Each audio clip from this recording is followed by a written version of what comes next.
Megastar Shakib Khan এবং আমিন খান এই দুজনকে একসঙ্গে বড় পর্দায় কারা কারা মিস করো আগে কমেন্ট করে জানিয়ে দাও তো। চট করে কমেন্টটা করো। এই দুজনকে একসঙ্গে বড় পর্দায় দেখতে চাও কারা কারা? আমি পার্সোনালি দেখতে চাই, এবং আমার মনে হয় আমার মতন এরকম দেখতে চাওয়া দর্শক প্রচুর আছে যারা মেগাস্টার শাকিব খানের সঙ্গে আমিন খানকে দেখতে চায়। আমিন খান একটা সময় চুটিয়ে বাংলাদেশে কাজ করেছেন, ইদানিংকালে তিনি কাজ কম করেন। কেন তোমাদের মনে আছে একটি ঢাকা ক্যাপিটালসের যখন খেলা শুরু হওয়ার আগে একটা জায়গায় যখন সাকিব ভাইয়া এবং আমিন খান মুখোমুখি বসেছিলেন, তাদের মধ্যে একটা কথোপকথন হয়েছিল যেখানে আমিন খান বলেছিলেন যে চলো আমরা একটা একসঙ্গে আবার কাজ করি। এ ব্যাপারটা মনে আছে তোমাদের? মেগাস্টার শাকিব খানের আপকামিং যে কোনো সিনেমায় ভিলেন হিসেবে আমিন খানকে কি ভাবা যায় না? আমার কিন্তু মনে হয় আমিন খান ভিলেন হিসেবে এলে, মানে এই সময়টাতে দাঁড়িয়ে যদি শাকিব খান ভার্সেস আমিন খান হয়, বক্স অফিসে কিন্তু সেটার প্রভাব দারুণভাবে পড়তে চলেছে, দারুণভাবে। কারণ অনেক দিন এটা দর্শকের চাওয়া যে আমরা এই জুটিটাকে দেখবো, বড় পর্দায় দেখবো, একটা খিদে তৈরি হয়েছে।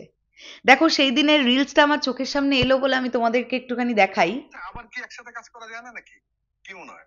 প্রায় প্রায় ফেসবুকে দেখি অনেকে লেখালেখি করে যে সাকিব ভাই, আমিন ভাই আপনারা একসাথে কাজ করবেন, চলেন শুরু করে দেই। আচ্ছা, ইমিডিয়েট কিছু করা যায় না? এটা আমিন খান বললেন, তার উত্তরে সাকিব ভাইয়া বললেন যে চলেন শুরু করে দিই।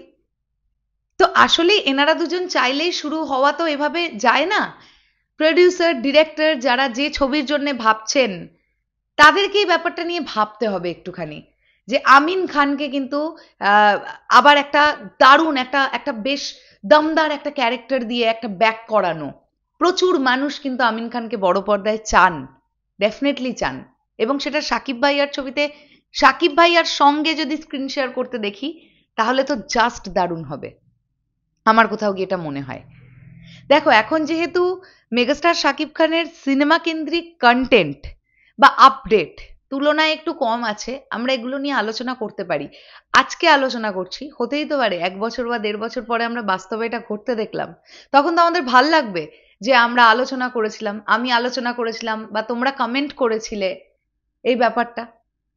আমার মনে হয় যদি কেউ ভাবেন এই বিষয়টা কিন্তু ভালো হবে। এই পুরো ব্যাপারটাকে নিয়ে তোমাদের কি বক্তব্য সেটা ডেফিনেটলি কমেন্ট করে জানাও। আর সাকিব ভাইয়াকে নিয়ে আলোচনা করছি, আলোচনা করেই যাব, এবং সেটা সিনেমা কেন্দ্রিক আলোচনা হবে। যবে আবার কন্টেন্ট আসবে তখন একটা জোয়ার আসবে, বাট এখন আমরা ছেড়ে চলে যাওয়ার পাত্র তো নই, আমরা আলোচনা করেই যাব।